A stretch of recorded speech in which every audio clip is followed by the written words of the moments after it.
Hey everyone, welcome back to another video in our elbow recovery from the patient perspective series. Welcome to my home office space, and I hope this video is not overwhelming. My only aim is to share tips with you that can be helpful in your recovery. However, this content can be heavy. I'm going to talk about paperwork.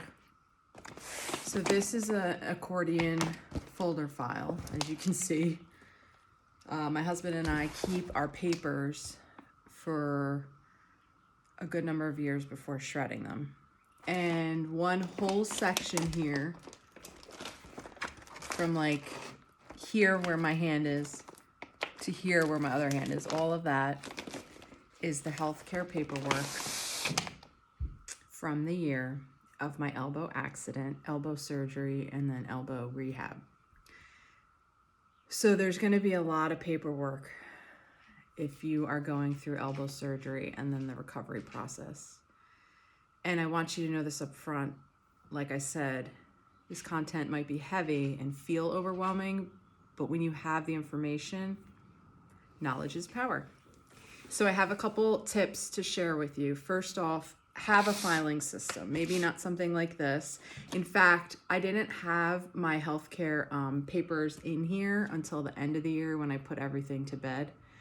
I actually had 3 folders and I kept it. I had one space carved out in my house related to everything elbow surgery. So like keeping my splint and my sling and my sleeves and my ice pack machine and the paperwork. I kept it all in one area of the house because if you have it everywhere, it's in your face all the time and it's not something you want to be looking at. I mean, you're already thinking and feeling the stress of this situation, so you don't need to see it every day. So I had one area of my house where I put everything, including my paperwork. And in the paperwork area had 3 folders for 3 categories. And so I have my notes here. First one was health insurance. So that's related to bills. Anything that you get from your health insurance company where they're asking you to pay money, a copay, a bill, or whatever. I kept all my health insurance papers together. The second one was medical notes or medical papers. So, and I'll get to the third in a minute. You might get printed medical paperwork that then you have to bring to your job, your place of employment. You might get medical paperwork just to refer to, like they may give you notes on how to do exercises or what foods to eat to reduce inflammation. So your medical notes or anything medically printed out, I kept in a second folder. And my third folder was related to my job, my place of employment, so work papers. I did wind up filing for, I had short-term disability through my job, so I wound up taking advantage of that benefit. And I also wound up applying for and being approved for FMLA, Family Medical Leave Assistance, maybe. So 3 categories of paperwork: health insurance, bills type paperwork, medical notes, medical follow-up, medical phone numbers, medical prescriptions, second one, and then anything related to your job if you're employed, work papers.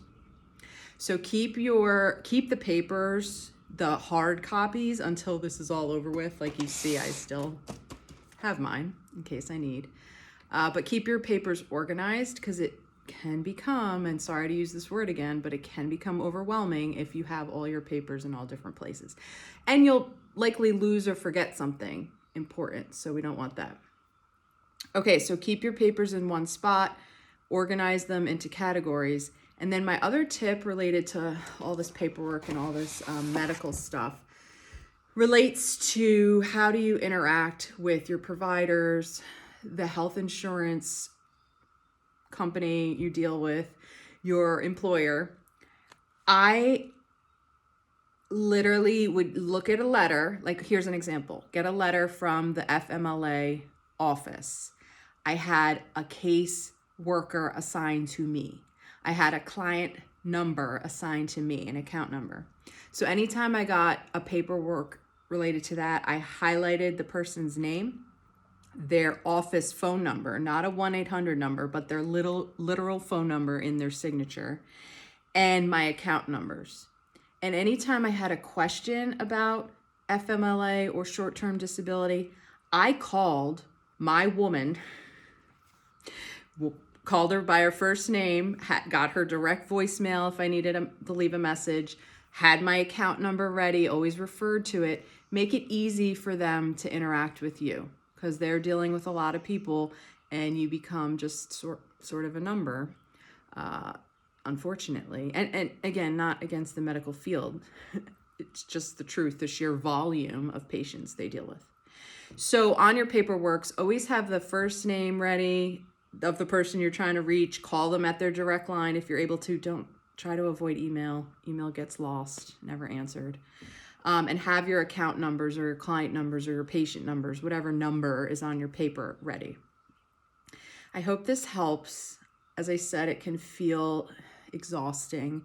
It can feel heavy. It can feel completely consuming. As my dog is moaning, he must feel the overwhelm.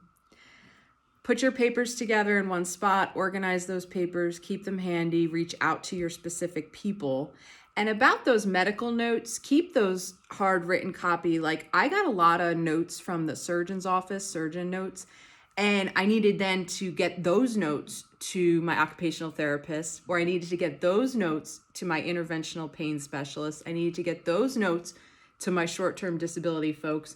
But you keep the hard copies, because if you're sharing these notes with all these people and you give them your copy, then someone else is going to ask for that information. You're not going to have it. So you keep those hard copies. You keep your papers handy, keep them close by, and have them fax or have them make a copy or whatever they need to do. But you want that information to refer to, because trust me, there's going to come a time where someone's like, well, I'm not sure, Elizabeth, if we can extend such and such, and we need a hard written letter from the cert.